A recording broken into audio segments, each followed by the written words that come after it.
Now, there were reports that you and the governor were in discussion to appoint you as an emergency manager of your own city. Was that ever a discussion that was made? Never, ever discussed. And I think the governor has come out very forthright and taken that position as I have. Are you still concerned that somebody may end up as an emergency manager of your city? Oh, absolutely. I mean, it could happen. That's why it's incumbent upon us from a leadership standpoint to get on the same page and do everything that we can to collaborate in the right way. And people look at the council and us and say that, you guys, why are you always fighting? Well, we're not fighting. We disagree. And that's not necessarily a fight. But whatever we wind up doing when the budget is passed on Tuesday of next week, then we're going to deal with that. We're going to move on. Is there a scenario that you can see that you would become the emergency manager of Detroit? No. Okay. $1.6 million apparently your predecessor spent last year on travel and consultants. That's what a report I saw today. Have you seen that? I did see it. Is that in line? Is that reasonable? I think it would be totally irresponsible for me to try and grade Robert Bob. I didn't put him in place. I didn't take him out of place. I think that Robert Bob did exactly what he had to do when he was in place, okay? Now it's in my lap, and I'm going to do exactly what I have to do. Mm-hmm. And when he came to town, they couldn't make payroll.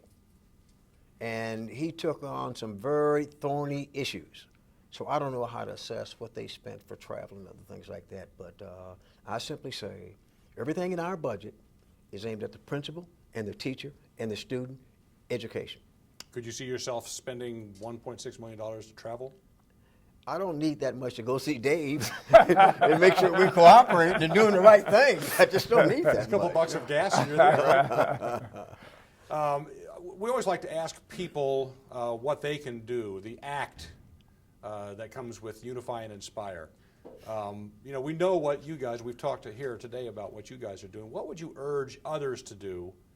First of all, Mr. Roberts, what would you urge people to do to help? Because we're hearing a lot of complaining. What can they do to help? I talked about Public Act 4 and all the power that I have. That's not the key. This one big man theory does not work. I can't get this done. This is going to take the community saying, I'm tired of my kids failing. I don't accept it anymore. I believe in where the mayor's trying to go with this city, and we got to get behind this movement, and we have to make a difference. It's going to take all of them. I'm going to ask people to wrap their, if you think I'm wrong with the plan, give me a better plan. If you like this plan, wrap your arms around it. And I would hope that we won't let a few negative voices in the community drown out all the good voices in this community. I got to tell you, to this date, I'm hearing a lot of people with a lot of hope, and they're saying, go, get it done, fix it. You can't do that to my kids anymore, so I need that kind of help. Mr. Mayor? Pretty much the same thing. It's about getting people engaged, and we've got to get away from all the negativity. That's the easy thing to do, to say what we can't do, talk about how bad things are. We've got more good things that are starting to happen in the city, in the school system, than bad, and we need to get behind that. I mean, I constantly get people saying, I want to help, what can I do? And I says, tell me what you want to do. And I can engage you. People need to be committed, and once again, if we want this system to change, if we want the city to change, we got to get on board with the plans that we have in place. I mean, I don't think that Roy is going to be perfect, nor am I. We're going to make mistakes along the way, but instead of just complaining, help us with some new ideas. Help us by coming to the table and doing what you can do. Everybody's got a role in this. Do you find people get distracted by too many things? And I guess this last week has not been a good week for your office just because you've had some turnover. And that seems to take away from, it was all happening during some of the announcements that we're talking about today. Did that take away some of the plus? Well, I think it did. And it's ironic that you're talking about a personnel issue more than anything else. And for 3 or 4 days, that's all the papers and a lot of the media talked about. I mean, nobody talked about the most important thing that we were dealing with, which is the budget.